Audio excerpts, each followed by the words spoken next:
कितने शिष्य जब गुरु बूढ़ा हो जाता है ना, कमजोर हो गया, उसको छोड़ के चले गए, अब कमंडल लिए घूमत है भगत जी के यहाँ, हनुमान संथालिया के यहाँ खीर खा रहे हैं। मीना देवी अगर होशियार है तो वह कमंडल लेके उनकी खोपड़ी मारे, बेवकूफ कहीं के यहाँ घूम रहा अपने गुरु की सेवा कर, बेईमान साधु, वहाँ कौन काम तेरा? अपने गुरु के यहाँ खिचड़ी खा। जब तक गुरु जवान रहा, गुरु तेजो तर्रा रहा, बुद्धिमान रहा, तो वहाँ रोज रसगुल्ला बन रहे, रोज खीर हलवा, तो वहाँ घुसे रहे। और गुरु कमजोर पड़ा जब, तो ले कमंडल अंत घूमत है। ये बेईमानी है, गलत बात है। हाँ, ये किस मॉडल की गुरु भक्ति तुम्हारी? सहन शक्ति नहीं, इतनी उलझन मचा रखी तुमने। जब कोई अकल नहीं थी तब गुरु ने सब रास्ता सिखाया। अब थोड़ा चौपाई बोलना आ गया कि गुरु बिन ज्ञान न उपजे, और गुरु छोड़ गलत ज्ञान उपजाएंगे। गुरु बिन ज्ञान न उपजे, गुरु की आज्ञा में चलो, गम खाकर रहो, विश्व के अंदर तुम कहीं रहो जाकर के, आप इस बात पे गौर करना, कहीं रहो, पूर्ण अनुकूल तुमको कहीं भी लोग नहीं मिल सकते। तुम चाहो अगर कि सब हमारे पूर्ण अनुकूल मिल जाए, तुम्हारे माँ बाप अनुकूल नहीं हैं, तुम्हारे बेटे बहू अनुकूल नहीं हैं, तुम्हारे दादा दादी अनुकूल नहीं है, घर अनुकूल नहीं है, गाड़ी अनुकूल नहीं है, टीन शेड अनुकूल नहीं है, पंखा अनुकूल नहीं है, तुम जैसा चाहते हो, तुम्हारे कपड़े भी अनुकूल नहीं, अरे तुम्हारे मुंह की नाक तुम्हारे पसंद नहीं, तो नाक काट दो जाके फिर। तो बहुत से लोगों का मुंह बहुत खराब है, अब क्या करें बेचारे, मुंह कहाँ बदल दे जाके। कोशिश तो करते हैं, क्रीम पाउडर बहुत रगड़ते हैं, वो सब बड़ा प्रयास कर, दाढ़ी ऊपर से काटत, नीचे काटत, ठुड्डी रखावत, मुसलमान तना बनावत है, लेकिन चेहरे का ढांचा थोड़े बदल दो, कलर पूरा नहीं बदलेगा। ये क्रीम पाउडर लगा करके जो बहुत सुंदर दिखाई देते ना, तुम सवेरे जब ये सोकर उठे, इनका मुंह देखो तुम, तो बिल्कुल भूत प्रेत लगते। मैं सीतापुर जिले में एक प्रोग्राम में था, तो छत पे राउंड कर रहा था, तो पड़ोस में एक स्त्री बांस लेके और बंदरन मारत रहे, भगावत रहे, बंदर आए थे। तो हमने कहा ये तो वही माता जी जो शाम को ये तो अच्छी दिख रही थी, बहुत खराब दिख रही। तो एक बूढ़ा साधु हमारे साथ है, वो पत्नी वतनी राख एक तबावर है, छोड़ छाड़ी, वो कहा लग वो क्रीम पाउडर लगाए रहे तो ठीक लग रहा है, अब तो बिल्कुल ताड़ू का बुआ खराब हो गए। तो ये सब शरीर है, इसमें विवेक करो, स्वीकार करो, समझदारी रखो। बूढ़े माँ बाप को छोड़कर उसको धक्का मार करके, फैमिली का मतलब ये नहीं कि तुम पति पत्नी केवल इतनी फैमिली नहीं, फैमिली के मुखिया माँ बाप हैं, सास ससुर हैं। ये किस मॉडल की फैमिली? हम दो, हमारे दो, और ये जो दो माँ बाप है, ये ना होते दो तो तुम कहाँ से आते दो? इनको कहाँ निकाल दिया लिस्ट से बाहर? हम दो, हमारे दो लेकर बैठे। तो माँ बाप को भी निभाइए और गुरु को भी निभाइए, निभाना पड़ता है। यदि हम नहीं निभाएंगे तो हमको भी निभाने वाला सृष्टि में कोई नहीं मिलने वाला है, तुम भी अकेले पड़ जाओगे एक दिन। इसलिए निभाने की परंपरा अपने परिवार में, अपने समाज में, अपने ग्रुप में बनाए रखिए और खुद निभने की कोशिश करिए, गम भी खाइए। माता पिता को भी गम खाना चाहिए, सास ससुर को भी गम खाना चाहिए, बहू को भी गम खाना चाहिए। कितनी बहुएं बहुत तिरपट है, बार बार धमकी देती है कि ज़्यादा तंग करोगी तो हम फिर मायके चली जाएंगे। तो उससे पूछ लो आई कहाँ से? बोले वहीं से आई। तो आई क्यों थी जब जाना था? बोले तंग करिए तो चली जाइए। तो उसको एक बार बोल दो आप चली जाइए, किराया ले लीजिए, और जब इच्छा होगी तब आना, और कभी फ़ोन मत करो।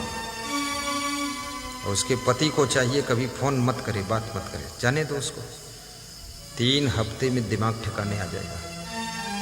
नखरा करती हो, फालतू नाटक बनाती हो। कहाँ रहोगी? आकाश में उड़ जाओगी क्या तुम? आकाश में उड़ने वाला पंछी भी किसी पेड़ की डाल पर ही आखिरी में बैठता है, कब तक उड़ोगे? माँ बाप के साथ गुजारा नहीं हो सकता किसी स्त्री का। माँ बाप की मृत्यु के बाद तुमको कौन निभाएगा वहां? तुम्हारा भाई जो है वो अपनी पत्नी को लेकर बैठेगा, वो अपने परिवार की जखीर में फंसेगा, तुम्हारा कौन सहारा वहां? इसलिए तुम्हारा शादी किया गया है, तुम्हारा पति है, बच्चे हैं, उनके साथ अपना सिस्टम बनाओ, गम खा कर रहो।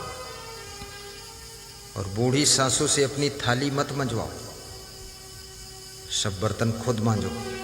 काम करने से कोई छोटा नहीं होता है, मेहनत करो, आजा मिल वाली बात नहीं आनी चाहिए।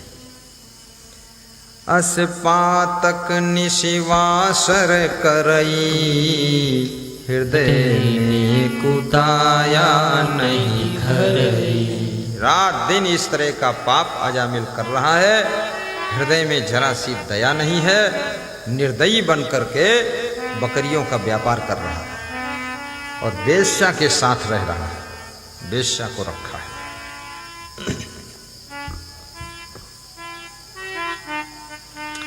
एक दिवस एक साधु, एक दिवस एक साधु तासु नगरी मह आयो, पूछो हरिजन धाम सुनत दुष्टन बहकायो। एक दिन एक साधु अजामिल के गांव में आ गया। उसने लोगों से पूछा कि तुम्हारे गांव में कोई हरि भक्त है, कोई भक्त आदमी रहता है? तो गांव के लोग मजाकिया थे, तो उन्होंने बता दिया वो अजामिल है, बहुत बड़ा भक्त है, उसके घर चले जाओ। उसके यहाँ तो वेश्या रखता था और दारू पीता था और बकरी सब बेचता काटता, सब खाल बेचता था। तो वो साधु वहाँ चला गया। हरिजन को मतलब हरिजन माने होता है हरि भक्त, भक्त को हरिजन कहते थे। ये हरिजन अलग है, ये जो हरिजन बोलते हैं ना इनको, ये अलग। ये हरिजन भी खत्म हो गया, अब दलित हो गए। और दलित वलित सब खत्म करो, दलित नहीं है कोई, सब बराबर हो गया, निपट गया काम। राजनेताओं के जब वोट लेना होता ना, तो दलित के घर में खूब प्रेम से रोटी खा ले, खूब प्रेम से रोटी खा ले। कहा था हम सब बराबर है ना, ये खाना। स्वार्थ, स्वार्थ में झुक गए और कुछ नहीं है स्वार्थ में।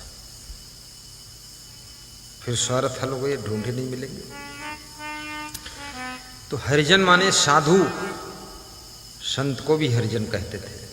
और हरिजन माने हरि का भक्त, भगवान का भक्त, गुरु का भक्त, वो हरिजन। एक दिवस एक साधु तासु नगरी मह आयो, पूछो हरिजन धाम सुनत दुष्टन बहकायो। अजामिल घर जाओ चाहो तो तुम विश्रामा, हरिजन जान्यो साँच गयो चलिता के धामा। गांव के लोग भी दुष्ट ही रहे, उसके घर भेज दिया। मुझसे एक भक्त कह रहा था कोई साधु हमारे गांव में आता है। बोले गांव बहुत बड़ा है और धनवान है, तो लोग उस साधु को ले करके हमारे द्वार पर छोड़ जाते हैं कि ये भक्त है, इनके रुको। मतलब उसको पानी तक नहीं देते हैं कोई, और बड़े बड़े महल खड़े हैं इस गांव में, उसको पानी कोई नहीं पिलाता। लोगों ने मजाक किया उस साधु के साथ, बताया अगर बाबा तुम विश्राम चाहते हो, बहुत आराम से रहना, तो अजामिल का घर है, वो बहुत बड़ा भक्त है, उसके यहाँ जाओ आप। महात्मा जी वहां पहुंच गए, और वहां तो सबसे ज्यादा नरक था, भ्रष्टाचार मचा हुआ था। लेकिन देखिए भाग्योदय हो गया उसका। गणिका लखी घूमे तुरत, अजामिल सुन पाई, विनती कर फिर लई गयो आसन दीन बना। और जब वो साधु ने देखा उसके घर में वेश्या है, गणिका माने वेश्या, उसके घर में वेश्या बैठी है, तो साधु तुरंत वापस लौट ली अपन कमंडल लेके कि ये कहाँ आ गया, ये तो गलत जगह आ गए, यहाँ नहीं मैं रुक सकता। जब वापस हो गया साधु तो अजामिल ने देखा साधु द्वार पर आकर वापस जा रहा है। तो अजामिल दौड़ कर गया और पांव पकड़ ली, महाराज अब आ ही गए हो तो मेहमान बनो, आप जा क्यों रहे हो, आप हम जाने नहीं देंगे, आपको स्वागत करेंगे। तो फिर बुला ला इस वापस और आसन लगा दी, इसके बैठो आप, ये जो हम पाप कर रहे हैं ये हम कर रहे हैं, तुमसे क्या मतलब, तुम बैठो यहाँ। बिठाया, महात्मा भी चक्कर में पड़ गया कि कहाँ फंस गए इसके यहाँ, एक तरफ वेश्या है, दूसरी तरफ बकरियां सब कटी हैं, मरी खाल टंगी है, इतना पाप हो रहा है और यहाँ हम संत बनकर बैठे हैं। संत को असमंजस पड़ा, लेकिन जा भी नहीं सकते क्योंकि वो पकड़ लाया, बुला लाया हाथ पांव जोड़ के। यद्यपि मैं यही जन्म में दुर्भग अघयुत दीन, तदप पाछिले जन्म महा पुण्य घनी कछुकीन।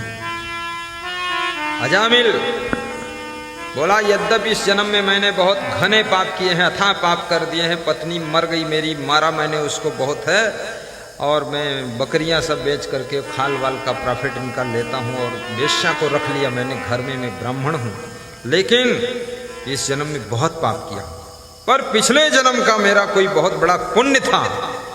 बोले क्या पुण्य था तेरा, ये पाप करने के लिए पुण्य था? साधु ने पूछा। बोले नहीं महाराज, आप समझिए उसका। पुण्य पुंज बिनु नाथ मोको दर्शन तो कहाँ, जो भी मिलत कहूँ साथ तो नहीं हो तो भाव। अगर पुण्य हमारे पास ना होता तो आपका दर्शन ही नहीं होता। अब मेरे पाप सब खत्म होने का समय आ गया, इसलिए आपका दर्शन हुआ, आप हमारे यहाँ आ गए। और महाराज आपके प्रति मेरे अंदर भाव पैदा हो गया, श्रद्धा पैदा हो गई, नहीं तो आपका साथ हमको नहीं मिलता। असे कही सीधा बिटते लायो, विविधि भांति भोजन करवायो। सीधा माने आटा दाल चावल सब्जी राशन खाने पीने की सामग्री, उसको ग्रामीण भाषा में सीधा कहते हैं। क्या कहते हैं? सीधा। तो किसी प्रकार से वो सीधा राशन लेकर आया और भोजन बनवाया और महात्मा जी को प्रेम से खिलाया। ये संत को भूखा नहीं जाने दूंगा मैं।